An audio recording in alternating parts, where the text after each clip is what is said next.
അമൃതം പൊടി ഉപയോഗിച്ച് നമുക്ക് ഒരു കുറുക്ക് തയ്യാറാക്കാം. അതിന് വേണ്ടി അമൃതം പൊടി എടുത്തിട്ടുണ്ട്. ഒരു ചെറിയ കഷ്ണം ക്യാരറ്റ് ചെറുതായി നുറുക്കി വെച്ചിട്ടുണ്ട്. ഒരു ആപ്പിളിൻ്റെ പകുതി ചെറുതായി നുറുക്കി വെച്ചിട്ടുണ്ട്. 2 അണ്ടിപ്പരിപ്പ് എടുത്തിട്ടുണ്ട്. 2 ഈന്തപ്പഴം നുറുക്കി എടുത്തിട്ടുണ്ട്. ഇതെങ്ങനെ തയ്യാറാക്കാം? നമുക്ക് ഒരു പാത്രം വെച്ചിട്ടുണ്ട്. ഇതിലേക്ക് കുറച്ച് വെള്ളം ഒഴിച്ചു കൊടുക്കാം. ഇനി എടുത്തു വെച്ച ഫ്രൂട്ട്സും നട്ട്സും എല്ലാം നമുക്കൊന്ന് വേവിച്ചെടുക്കാം. കുറച്ചൊരു പതാകുന്ന വരെ വേവിച്ചാൽ മതി.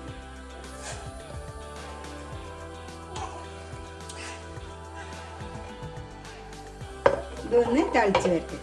കുറച്ചുകൂടി വെള്ളം ഒഴിച്ചു കൊടുക്കാം.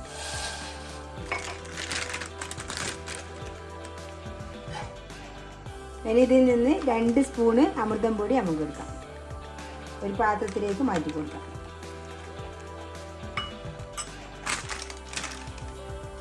ഇതിലേക്ക് കുറച്ച് വെള്ളം ഒഴിച്ചു കൊടുക്കാം.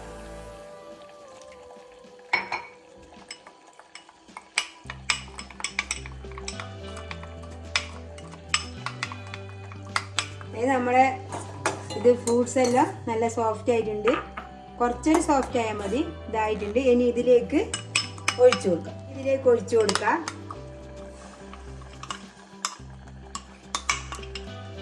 ഇനി ഇത് കുറുക്കിയെടുക്കാം.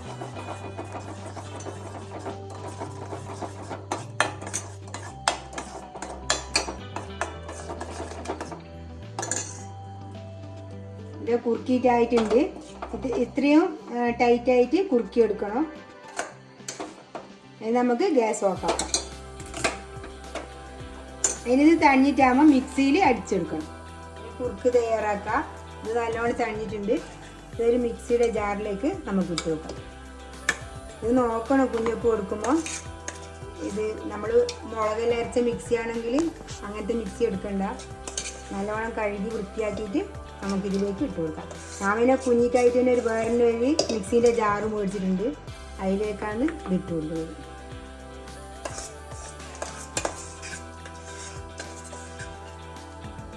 നമുക്കിത് നന്നായി അരച്ചെടുക്കാം. ഇതിൽ വെള്ളമൊന്നും ചേർക്കണ്ട. ഇങ്ങനെ അരച്ചെടുക്കണം. അങ്ങനെ നമ്മൾ കുറുക്ക് റെഡി ആയിട്ടുണ്ട്. നമുക്കൊരു പാത്രത്തിലേക്ക് മാറ്റി കൊടുക്കാം. ഇത് ഞാൻ 10 മാസമായ ഒരു കുഞ്ഞിക്ക് വേണ്ടിയിട്ടാണ് തയ്യാറാക്കിയത്. ഇതിൽ മധുരമൊന്നും ചേർക്കണ്ട. അമൃതം പൊടിക്കും മധുരമുണ്ട്, പിന്നെ ഈന്തപ്പഴത്തിൻ്റെ മധുരമുണ്ട്. ഇത് കുഞ്ഞുങ്ങൾ നല്ലോണം കഴിക്കും. ഇതേപോലെ ആയിക്കൊടുത്താൽ ഇതേപോലെ എല്ലാവരും തയ്യാറാക്കി നോക്കുക. എൻ്റെ വീഡിയോ ഇഷ്ടപ്പെട്ടിട്ടുണ്ടെങ്കിൽ ലൈക്ക് ചെയ്യുക, ഷെയർ ചെയ്യുക, സബ്സ്ക്രൈബ് ചെയ്യുക.